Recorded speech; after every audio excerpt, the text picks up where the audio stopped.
Il y a des millénaires, des alters égaux à mon être, eh bien, ont pactisé avec des entités qui font partie de la quatrième dimension. Ces entités leur ont donné un outil afin de pouvoir asservir leurs frères vivants, êtres humains. Ils les ont asservis à l'aide d'un dol qui est devenu le dol de l'État moderne occidental, afin de prendre possession de vos corps en rusant avec vos esprits.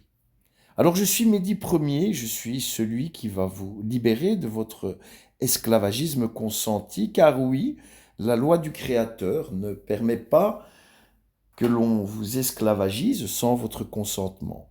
Telle est la vérité.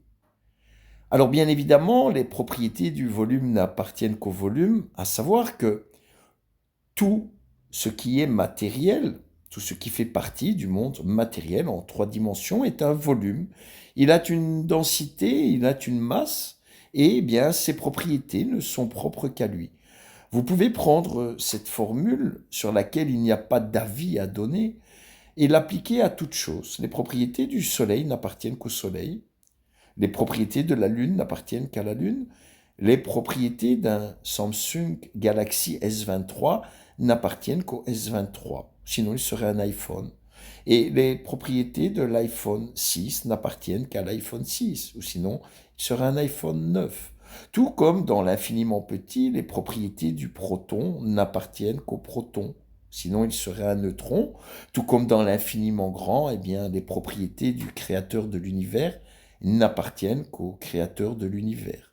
Mais aussi que les propriétés des êtres humains n'appartiennent qu'aux êtres humains et que les propriétés de l'individu que tu es, eh bien, n'appartiennent qu'à l'individu que tu es. Je suis Lot Adalsom, alias Mehdi Ier, et les propriétés de Lot Adalsom n'appartiennent qu'à Lot Adalsom. Mais je suis un être humain avant d'être Lot Adalsom. Parce que oui, deux volumes identiques ont des propriétés identiques. Telle est la loi de l'univers, celle sur laquelle il n'y a pas d'avis à donner. Alors bien évidemment, quelle que soit la nature de l'objet en trois dimensions, et je te rappelle que ton corps est un objet en trois dimensions, eh bien, cela s'applique à ton volume. Tout comme ton esprit, qui est de l'ordre de la quatrième dimension, est aussi un volume énergétique et que les propriétés de ton esprit n'appartiennent qu'à ton esprit. Donc tout n'est question que d'idéologie de l'esprit et tout n'est question que de corps dans la matière. Alors bien sûr, ces gens ont voulu prendre possession de ton corps pour en tirer l'avantage que vont leur fournir ton énergie, et ils le savent, et ils te le mettent autour de toi, partout, tout autour de toi, par le symbole, par le film, par le cinéma, telle une matrice dans laquelle tu es incapable de percevoir ce qui te constitue. Alors bien sûr, ton corps est un volume en trois dimensions, des dimensions qui peuvent varier d'un individu à l'autre, mais qui ne changent rien au fait qu'ils sont des créatures humaines, quelle que soit leur dimension. Parce que oui, ces créatures humaines appartiennent à la troisième dimension matérielle et non à la dimension de l'esprit. Un corps humain libre équivaut à un corps humain libre. Parce que oui, deux volumes identiques ont des propriétés identiques. Et bien évidemment, ce corps humain est libre, quoi qu'il pense. Telle est la loi naturelle. Parce que ce qui le pense ne fait pas partie du corps.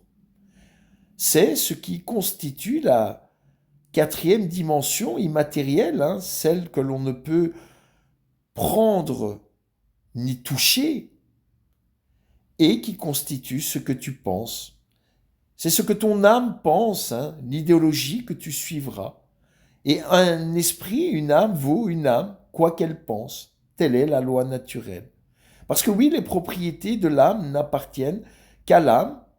Alors pourquoi venir créer une idéologie par mes alter égaux, en pensant qu'ils auraient le droit de se positionner au-dessus de moi, alors que nous sommes tous des alter-ego égaux.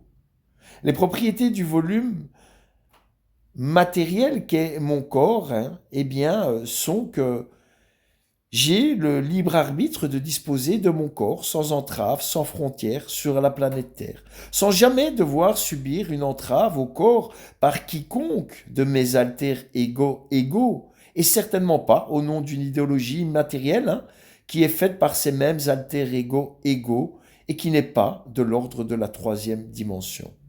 Mais ils agissent dans celle-ci par la force publique et par ruse, ce qui constitue bien sûr un crime contre mon humanité, parce que ce qui caractérise mon humanité, eh bien, c'est que j'existe par mon corps sur cette terre bien matérielle. Alors bien évidemment, je suis libre de me mouvoir librement où je veux, telle est la loi naturelle, sans intervention idéologique de l'esprit de quiconque, ni celle de mon alter ego égal, ni celle de mon alter ego qui se croit supérieur, qui s'octroie un pouvoir illégitime, puisqu'il en oublie ce qui caractérise toute chose, à savoir que deux volumes identiques ont des propriétés identiques. Telle est la constitution de mon être, et non la constitution idéologique de l'État-nation, quel qu'il soit, d'où qu'il soit. Alors cet État-nation est une fiction idéologique, qui tente d'asservir mon corps, bien réel, parce que bien sûr, la quatrième dimension n'est que celle de l'esprit, de la spiritualité, de l'idéologie, de la religion, de la croyance, quelle qu'elle soit. Et bien sûr, cet esprit qui équivaut à l'esprit de mon alter ego, quoi qu'il pense, ou quoi que je pense, n'a pas à interférer sur mon corps. Parce que oui, les propriétés du volume de l'esprit, les propriétés du volume spirituel, n'appartiennent qu'au volume spirituel. Et le libre arbitre de penser est sacré, et nul ne peut juger de ce que je pense. Si je pense qu'il existe un créateur, eh bien cela est mon droit. Si je pense qu'il n'en existe pas, cela est aussi mon droit, et cela n'a pas à interférer, eh bien, sur la sacralité de ce qui me constitue en tant que corps humain, vivant. C'est ce qui caractérise la créature vivante et humaine. Ce qui est propre donc à chaque esprit est de vivre selon son idéologie, penser librement, et nul ne peut empêcher, par la menace, ce que chacun pense, en prenant possession de son corps matériel sous couvert de ce qu'il pense par la force d'une fiction idéologique appelée autorité publique. C'est une autorité qui n'existe que dans la quatrième dimension et que si mon esprit la rejette, ils n'ont pas à prendre possession de mon corps. Parce que oui, Descartes disait, je pense donc je suis, cogito ergo sum, et bien sûr, non, je pense donc je suis par l'esprit, mais cela ne change rien au fait que je suis d'abord un corps humain, vivant, en 3 dimensions, et c'est ce qui fait que je suis. Et cela est différent de l'esprit qui est ce que je pense et qui est de la 4e dimension. Alors des petits malins à l'ego démesuré ont fondé une ruse en faisant croire que le corps n'était qu'un animal qui croit, mais que eux, eh bien, comme ils avaient l'esprit et les valeurs, eh bien, ils étaient humains. Et ils vont installer une dualité et différencier l'humain, l'animal qui croit, de l'être humain qui sait, et qu'ils vont avoir pour mission de guider leurs alter ego vers la lumière. Alors non, un corps vaut un corps, un esprit vaut un esprit, et nul n'a à prendre autorité sur moi.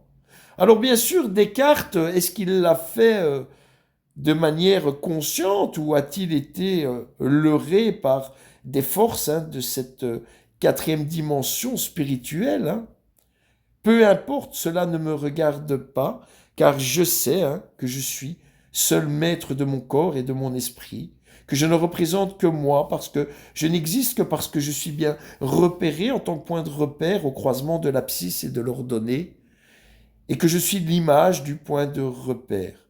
Tel est le principe régent qui a permis à des imposteurs de tenter de me gouverner, mais surtout de me persécuter en me prenant mes enfants en otage, sous couvert de dol par la force publique et que cela constitue un crime contre mon humanité.